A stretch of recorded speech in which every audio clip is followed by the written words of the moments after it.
বেশ কিছুদিন ধরে যুদ্ধকালীন তৎপরতায় বন দফতরের তরফ থেকে বিভিন্ন ব্যবস্থা নেওয়া হচ্ছে, কিন্তু কিছুতেই জিনাতকে বাঘিনীকে বাগে আনা যাচ্ছে না।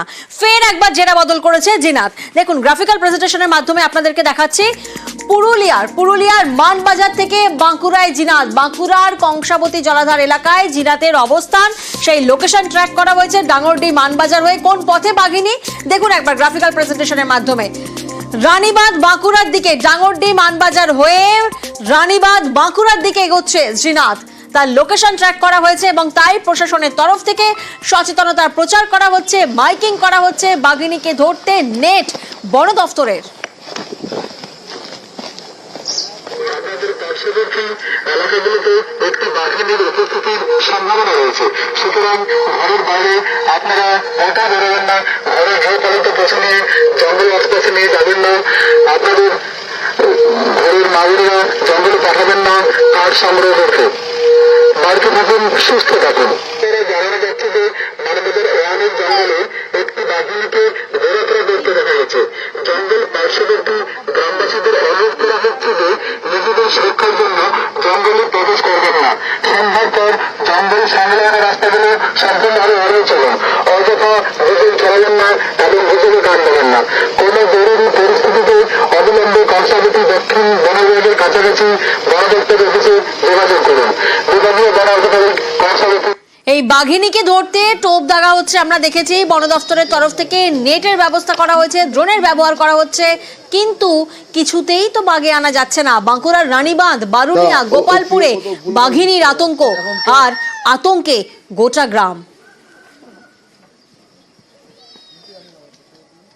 বাঘিনী স্যার এদিকে তো বলছে লোকেশন এই সামনাসামনি পাওয়া যাচ্ছে। আমাদের এখানে বড় কোনো জঙ্গল নাই, সামান্য বেনাঝুড় এবং ছোট ছোট ঝুপঝাড় আছে, এর মধ্যেই এই বাঘটা বলছেন যে আছে। কংসাবতী ড্যামে অনেকেই মাছ ধরতে আসে রাত্রির সময়, 1:30-2টার সময়। ওই সময় অনেকে অনেক সংকেত পাইছে, আমি নিজেও একটা শব্দ পাইছিলাম। ও সকাল ভোর থেকে ও রেঞ্জার অফিসাররা এসে ঘোরাঘুরি করছিল এখানে।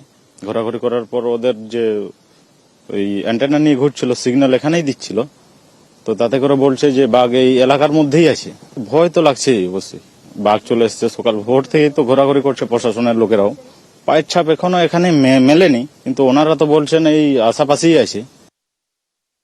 লোকালয়ের মাঝখানে আছে, লোকেদের যাতে কোনো মধ্যে না ঢুকে যায় সেই ব্যবস্থা আগে আমরা করবো, তারপরে এখানে তো জঙ্গলের ঘনত্ব সেরকম নয়, সেক্ষেত্রে সেই জন্য প্রচুর ভিড় দেখতেই তো পাচ্ছেন।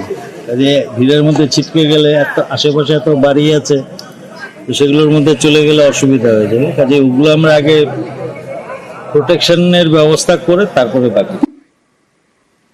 খুব স্বাভাবিক, বাঘিনী যদি এভাবে ঘুরে বেড়ায়, তাকে বাগে আনতে যদি বন দফতরকে হিমশিম খেতে হয়, তাহলে তো আতঙ্কে থাকবে গোটা গ্রাম। বাঘিনী আতঙ্কে রানীবাঁধ, জিনাতের আতঙ্কে শুনশান স্কুল। দেখুন ছবিটা, রানীবাঁধের গোপালপুর জঙ্গলে আতঙ্ক রয়েছে। তাহলে গোপালপুর প্রাথমিক বিদ্যালয়ের কি অবস্থা? প্রিয়ব্রত এই মুহূর্তে আমাদের সঙ্গে রয়েছেন। প্রিয়ব্রত, গোপালপুর প্রাথমিক বিদ্যালয় একজনকেই তো শুধু দেখতে পাচ্ছি, বাঘিনীর আতঙ্ক। একেবারে বাঁকুড়ার যে রানীবাঁধ ব্লক, সেই রানীবাঁধ ব্লকের গোষ্ঠী গ্রাম তখন এলাকায় এই মুহূর্তে বাঘিনী জিনাতের যে লোকেশন সেটা পাওয়া গেছে, এবং সেই কারণে বন দপ্তরের পক্ষ থেকে যেমন খাঁচাবাজ করা হয়েছে, সেটাও আনা হয়েছে, ছাগল আনা হয়েছে, মোষ আনা হয়েছে। অন্যদিকে যে দামোদরপুর গ্রাম, সেই দামোদরপুর গ্রাম পাশের গ্রামে কিন্তু এই বাঘিনী জিনাতের যে আতঙ্ক ছড়িয়ে পড়েছে, এবং যে প্রাথমিক রয়েছে সেই স্কুলে জিনাত যেভাবে গ্রামের সংলগ্ন এলাকায় রয়েছে, কিভাবে তারা তাদের ছেলেমেয়েদের পাঠান স্কুলে, এবং জেলা শিক্ষকরা চাইছেন যে অবিলম্বে দপ্তর এই বাঘিনী জিনাতকে খাঁচাবন্দি করুক এবং নিয়ে যান যে স্থলে ক্ষতি হচ্ছে। একেবারে বাঘিনী জিনাত এখানে গ্রামে ঢুকে পড়েছে, যার জন্য আতঙ্কে সমস্ত ছাত্রছাত্রী, কেউ বাবা মা গার্জেনরা তাদের ছাত্রছাত্রীকে পাঠায়নি এখানে। এটা Gopalpur primary school. Gopalpur primary স্কুলে আমরা শিক্ষক 3 জনে এসেছি, কিন্তু কোনো ছাত্রছাত্রী এখন আসেননি।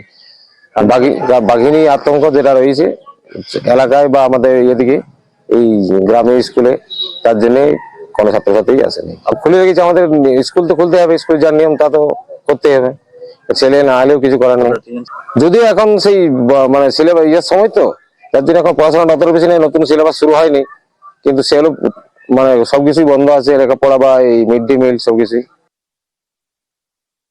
কি করে পাঠাবেন বলুন? বাচ্চা হচ্ছে বাচ্চা, বাঘ হচ্ছে বাঘিনী, ও তো খাই থাপড়ায় খাই নিবে। এবার আমরা কা খেলিয়ে থাকবো? ছেলে ছেলে সব খাইয়ে দেয়, তাহলে বাঘের ভয়ে আমরাকেও তো খাওয়া যে হোক, সেই কারণে স্কুল পাঠাননি। সেই কারণে আমরা স্কুল পড়াইনি। আমাদের আজ গ্রামে ওই যে বাঘ এসেছে বলছে, কিন্তু চোখে দেখি নাই। ওই লোকেশনে যারা দেখেছে তারাই বলে দিচ্ছে বাঘ এসেছে। ওই শুনে আমরা ভয়ে ছেলে মেয়েকে স্কুল পাঠাইনি, আর আমরা ঘর থেকে কোথাও বেরোচ্ছি না।